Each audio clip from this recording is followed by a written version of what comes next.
दोस्तों, middle east से जुड़ी हलचल मचाने वाली खबरें आज आपके सामने सुबह सुबह लेकर हाजिर हूं। सीरिया से यमन तक और ईरान से फिलिस्तीन तक हर जगह नए मोर्चे खुल रहे हैं। तहरीर अल शाम, ईरानी एम्बेसी और यमन की धमकी पर बड़ी खबर है। अंत में आपको यह भी बताऊंगी कि किस तरह से इसराइल की जनता महंगाई से परेशान है, जिससे नेतन्याहू की सरकार पर तलवार लटक रही है। इसलिए पूरा वीडियो जरूर देखिएगा, बहुत कुछ है इस वीडियो में दोस्तों। और वीडियो शुरू करने से पहले हर रोज की तरह एक गुजारिश कि वीडियो को लाइक किया करिए। सबसे पहले लाइक करिए, उसके बाद आगे का वीडियो देखना शुरू करिए और कमेंट में जहां से आप हमारा ये वीडियो देख रहे हैं वहां के नाम के साथ अपना नाम जरूर लिखा करिए और अपनी राय भी कमेंट में जरूर लिखा करिए। जो लोग हर रोज लाइक करते हैं उनको बहुत सारा शुक्रिया। चलिए अब शुरू करते हैं आज का वीडियो। द लाइव टीवी, सच सबसे आगे। आदाब दोस्तों, मेरा नाम है मिसबा खान और आप मुझे द लाइव टीवी पर देख रहे हैं। सबसे पहले बात सीरिया की, क्योंकि सीरिया से खास खबर सामने आई है। सीरिया में तहरीर अल शाम के दहशतगर्दों ने बड़ा कदम उठाया है। मीडिया रिपोर्ट्स के मुताबिक, सीरियाई सूत्रों के मुताबिक 6 जनवरी 2025 को यानी कि कल हयात तहरीर अल शाम ने अपने 90 से ज्यादा विदेशी लड़ाकों को हजरत सैयदा ज़ैनब की मजार यानी कि उनका जो रोजा है उसके इलाके से हटा लिया है, वापस बुला लिया है। ये दहशतगर्द मजार के आसपास तैनात थे, लेकिन इनकी हरकतों को लेकर शिकायतें बढ़ रही थी लगातार। लोग इनकी बदतमीजी और अनुशासनहीनता से परेशान थे। सीरियाई हुकूमत और स्थानीय लोगों का ये कहना है कि ये लड़ाके न सिर्फ मजार के आसपास अशांति फैला रहे थे, बल्कि उनके गलत रवैये से माहौल भी खराब हो रहा था। इन्हीं वजहों से तहरीर अल शाम ने इन्हें हटाने का फैसला लिया। दूसरी तरफ मीडिया रिपोर्ट्स में यह भी बताया गया है कि दमिश्क में ईरानी एम्बेसी के आसपास तहरीर अल शाम के दस्तों की हलचल तेज हो गई है। तहरीर अल शाम यानी कि एचटीएस के कुछ ग्रुप्स ने ईरानी एम्बेसी के इर्द गिर्द सख्त सिक्योरिटी इंतजामात शुरू कर दिए हैं। खबरों के मुताबिक सीरियाई सूत्रों ने 6 जनवरी 2025 को जानकारी दी कि तहरीर अल शाम के कई ब्रिगेड्स ने ईरानियन एम्बेसी बिल्डिंग और डिप्लोमेटिक साइट्स के आसपास सख्त सुरक्षा इंतजाम शुरू कर दिए हैं। ये सुरक्षा केवल दमिश्क तक ही सीमित नहीं है दोस्तों, बल्कि सीरिया के दूसरे शहरों में भी लागू की जा रही है। कहा जा रहा है कि ये कदम किसी बड़े खतरे को टालने के लिए उठाया गया है। क्या एचटीएस अब ईरानी दूतावास की हिफाजत कर रहे हैं? सोचने वाली बात है दोस्तों। अभी तक जिस तहरीर अल शाम को हिंसक गतिविधियों के लिए जाना जा रहा था, अब अचानक उसने सुरक्षा देने ईरानी एम्बेसी यानी कि ईरान के दूतावास को सुरक्षा देने का फैसला किया है। उसके इस कदम ने सबको हैरान कर दिया है। क्या तहरीर अल शाम और ईरान के बीच कोई गुप्त समझौता हुआ है, या फिर ये सीरियाई सियासत में किसी बड़े बदलाव का संकेत है? क्या ये किसी नए गठबंधन की शुरुआत है, या फिर तहरीर अल शाम अपनी छवि सुधारने की कोशिश कर रहा है? आपको क्या लगता है? कमेंट में अपनी राय लिखिए। अब दूसरी खबर पर आते हैं दोस्तों। ईरान से एक तस्वीर सामने आई है। ईरान की राजधानी तेहरान में शहीदों की याद में एक नया म्यूरल तैयार किया गया है। तस्वीर जो आपकी स्क्रीन पर है, आप देख सकते हैं कि जो शहीद है उनकी तस्वीरें बनी हुई है। ये दीवार जिस पर आप तस्वीर देख रहे हैं, ये उन शहीद बहादुर जवानों को समर्पित की गई है जिन्होंने अपनी जानें कुर्बान की है इस जंग में फिलिस्तीन के लिए। अब बात इराक और सीरिया के तेल समझौते की। क्या इराक और सीरिया के बीच तेल निर्यात को लेकर कोई नया समझौता हुआ है? इस पर बड़ी सफाई आई है, क्योंकि कुछ रिपोर्ट्स में यह दावा किया गया था कि दोनों देशों ने तेल सप्लाई बहाल करने का फैसला लिया है, लेकिन इराकी हुकूमत ने इन दावों को सिरे से खारिज कर दिया। इराकी तेल मंत्रालय ने इस बात से साफ इनकार किया है कि कोई ऐसा समझौता हुआ है। मीडिया रिपोर्ट्स के मुताबिक इराकी तेल मंत्रालय ने तेल निर्यात की बहाली पर इराकी सरकार और सीरियाई पक्ष के बीच किसी भी समझौते से साफ तौर पर इनकार कर दिया। मतलब सीरिया को तेल सप्लाई फिर से शुरू करने की खबरें महज अफवाह थी। अब अगली खबर पर आते हैं। यमन से एक बड़ी खबर सामने आई है। सुप्रीम पॉलिटिकल काउंसिल ने दुनिया को एक साफ संदेश दिया है। रिपोर्ट्स के मुताबिक यमन के सुप्रीम पॉलिटिकल काउंसिल ने सख्त बयान जारी किया है और उन मुल्कों को खुली चेतावनी दी है जिनकी खुफिया एजेंसियां यमन को नुकसान पहुंचाने के लिए जासूसों का नेटवर्क तैयार कर रही हैं। यमन ने साफ कहा है कि हम उन्हें जिम्मेदार ठहराएंगे। काउंसिल का यह कहना है कि हम इन साजिशों को बर्दाश्त नहीं करेंगे। जो भी देश यमन के खिलाफ इस तरह की गतिविधियों में शामिल है उन्हें इसका अंजाम भुगतना पड़ेगा।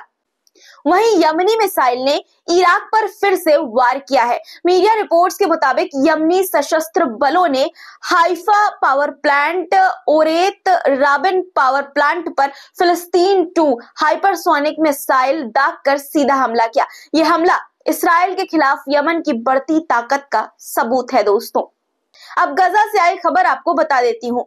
क्या गजा में जारी जंग को रोकने की कोशिशें तेज हो रही है? क्या अब जंग रुकने वाली है? क्या सीजफायर होने वाला है? ये सवाल इसलिए क्योंकि मोसाद प्रमुख के कतर दौरे से जुड़ी बड़ी खबर है। ज़योनी मीडिया आउटलेट येदियोत आहरोनोत ने कुछ ज़योनी सूत्रों का हवाला देते हुए ये बताया है कि मोसाद के प्रमुख आज गजा में युद्ध विराम पर बातचीत करने के लिए कतर जाएंगे। इस दौरे का मकसद गजा में सीजफायर को लेकर अहम हो सकता है, यानी कि सीजफायर पर अहम बातचीत हो सकती है इस दौरे के दौरान। दोस्तों, इसी महीने यानी कि जनवरी में ही अमेरिका के राष्ट्रपति पद की शपथ लेने वाले हैं डोनाल्ड ट्रंप, और शपथ से पहले डोनाल्ड ट्रंप की धमकी सामने आई है। उन्होंने हमास को धमकी दी है कि अगर बंधक रिहा नहीं हुए तो नतीजा भुगतने को तैयार रहो। डोनाल्ड ट्रंप ने अपने सोशल मीडिया प्लेटफॉर्म ट्रुथ पर एक सख्त बयान जारी किया है। उन्होंने कहा कि अगर मेरे कार्यकाल शुरू होने तक बंधकों को रिहा नहीं किया जाता तो अंजाम बुरा होगा। वहां सिर्फ तबाही होगी, बंधकों को अभी रिहा करना होगा। वहीं इस्राएली वित्त मंत्री स्मोट्रिच ने फिर से नफरत फैलाने वाला एक बयान दिया है। इनकी आदत है बयान देने की, और एक बार फिर से नफरती बयान इन्होंने दिया है। स्मोट्रिच ने कहा कि वेस्ट बैंक के शहरों को गजा की तरह खंडर बना देना चाहिए। यानी दोस्तों, इनके इस बयान से साफ है कि कोई पछतावा, कोई अफसोस मासूमों की जान लेने का इन्हें नहीं है। दूसरी तरफ खबर यह भी है कि वेस्ट बैंक के उत्तरी हिस्से में हुए फायरिंग ऑपरेशन में 3 इस्राएली सेटलर्स मारे गए हैं और कई घायल हो गए हैं। फिलिस्तीनी संगठनों ने इसे अपने हक की लड़ाई करार दिया है। दोस्तों, सऊदी अरब के मक्का शहर से भी बड़ी खबर सामने आई है। भारी बारिश के कारण मक्का में बाढ़ जैसी स्थिति पैदा हो गई है। मक्का जो मुस्लिम समुदाय के लिए सबसे पवित्र शहर है, वहां हाल ही में हुई बारिश से सड़कों पर पानी भर गया। सड़कें जो है वहां की पानी में डूब गई। कई इलाकों में पानी इतना भर गया कि गाड़ियां तक बहने लगी। देखिए कि किस तरह से तस्वीरें सामने आई है सऊदी अरब से बाढ़ की।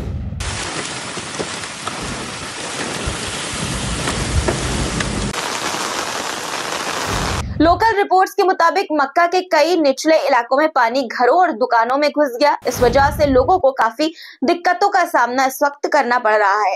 राहत और बचाव कार्य जारी है और प्रशासन ने लोगों से घरों में रहने की अपील की है। लेबनान से भी बड़ी खबर सामने आई है। मैंने आपको बताया था और लगातार बता रही हूँ कि इसराइल मना कर सकता है लेबनान से पीछे हटने को, यानी कि सीजफायर को वो खत्म करने से मना कर सकता है। सीजफायर खत्म होने के बाद भी वो मना कर सकता है, कह सकता है कि हम पीछे नहीं हटेंगे। और अब दोस्तों, ये खबर पक्की हो गई है। प्रेस टीवी की खबर के अनुसार इसराइल ने 60 दिन की सीजफायर डील के बावजूद दक्षिण लेबनान से हटने से साफ इनकार कर दिया है। दोस्तों, 27 नवंबर 2024 को एक 60 दिन का युद्ध विराम यानी कि सीजफायर हुआ। इस डील के तहत इसराइल को 26 जनवरी 2025 तक दक्षिणी लेबनान से अपनी सेना हटानी थी। अब द जेरूसलम पोस्ट की रिपोर्ट के मुताबिक इसराइल ने यह साफ कर दिया है कि वो इस अवधि के बाद भी दक्षिण लेबनान नहीं छोड़ेगा। एक इस्राएली अधिकारी ने कहा कि लेबनानी सेना 60 दिन में पूरी तरह तैनात नहीं हो पाई है, इसलिए हमें वहां कुछ और समय तक रहना होगा। यह संदेश अमेरिका के राष्ट्रपति जो बाइडेन को भी भेजा गया है। लेबनान सरकार इस रिपोर्ट को बेहद गंभीरता से ले रही है।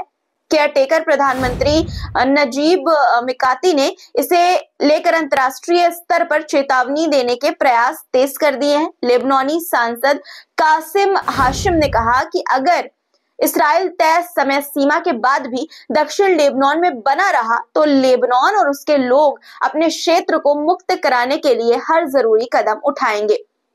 अब बड़ा सवाल यह है कि अगर इस्राइल ने तय समय सीमा के बाद भी लेबनान नहीं छोड़ा तो क्या युद्ध फिर से भड़क सकता है? क्या अंतर्राष्ट्रीय समुदाय इस मुद्दे पर कोई ठोस कदम उठाएगा? आपको क्या लगता है? इस पर अपनी राय कमेंट में लिखिए। अब बात एक नई रिपोर्ट की, जिसमें यह बताया गया है कि इस्राइल के गजा पर युद्ध के भारी खर्च ने देश की अर्थव्यवस्था और आम लोगों की जिंदगी को कैसे प्रभावित किया है। ब्लूमबर्ग की रिपोर्ट के मुताबिक इस साल इस्राइल को युद्ध के लिए 40 बिलियन शेकल यानी कि लगभग 11 बिलियन डॉलर का भारी खर्च उठाना पड़ा। पिछले साल इस्राइल ने 260 बिलियन शेकल तक का कर्ज लिया था, जिससे बजट घाटा 7.7% तक पहुंच गया था, जो कि एक ऐतिहासिक रिकॉर्ड था। अब इस संकट को दूर करने के लिए इस्राइली सरकार ने टैक्स बढ़ाने और सख्त वित्तीय कदम उठाने शुरू कर दिए हैं। रिपोर्ट में यह भी बताया गया है कि इस्राइल में जीवन यापन की लागत तेजी से बढ़ रही है, यानी कि जो लोग इस्राइल में रह रहे हैं वहां पर उनका जीवन गुजारना अब महंगा हो गया है। टैक्स बढ़ने और दूसरी आर्थिक कड़ी नीतियों के कारण आम लोगों के लिए अपने घर चलाना मुश्किल हो गया है। एक महिला अदी एनबाइंडर जो 3 बच्चों की मां है, उन्होंने एक रेडियो शो में ये बताया कि उन्हें अपने कर्जों के लिए अब अपने माता पिता पर निर्भर होना पड़ रहा है। जैसे जैसे आर्थिक संकट गहरा रहा है, रिपोर्ट में चेतावनी दी गई है कि इससे इस्राइल में सामाजिक और राजनीतिक यानी कि सोशल और पॉलिटिकल तनाव बढ़ सकते हैं। बढ़ती टैक्स दरें, महंगे भोजन और बिजली के बिल और कम होने वाली आय यानी कि कम होने वाली जो इनकम है, उसका जो असर है वो लोगों के जीवन पर पड़ेगा। संकट के कारण कई इस्राएली कुशल कर्मचारी अपने देश को छोड़ने का विचार कर रहे हैं। पिछले 2 सालों में इस्राइल से पलायन करने वालों की संख्या 2 गुनी हो रही है और ये आंकड़ा लगातार बढ़ सकता है। ये मैंने आपको बताया भी था अपनी एक रिपोर्ट में। दोस्तों, इस संकट के बावजूद इस्राइल की सैन्य जो खर्चे हैं उसमें लगातार वृद्धि हो रही है। इस्राइल अपने सैन्य खर्चों को लगातार बढ़ा रहा है। तेल अवीव का यह कहना है कि अगले दशक में इस्राइल अपने सैन्य बजट को सालाना कम से कम 20 बिलियन शेकल बढ़ाएगा, जो कि जीडीपी का 1% होगा, यानी कि इस्राइल की जीडीपी का 1% होगा। आपको क्या लगता है? क्या यह संकट इस्राइल की राजनीति और समाज में प्रभाव डालेगा? कमेंट में अपनी राय जरूर लिखिएगा और चैनल को अगर आपने सब्सक्राइब नहीं किया है तो जरूर से कर लीजिए। आज के लिए इतना ही दोस्तों, फिर मुलाकात होगी आपसे कुछ नए मुद्दों के साथ, इसलिए अगर आपने चैनल को सब्सक्राइब नहीं किया तो जरूर से कर लीजिए। और अभी तक वीडियो देख रहे हो और लाइक नहीं किया तो बहुत गलत बात है। फटाफट लाइक करिए वीडियो को, शेयर भी जरूर कर दिया करिए। शाम को खबरों में फिर मुलाकात होगी, तब तक के लिए खुदा हाफिज। द लाइव टीवी, सच सबसे आगे।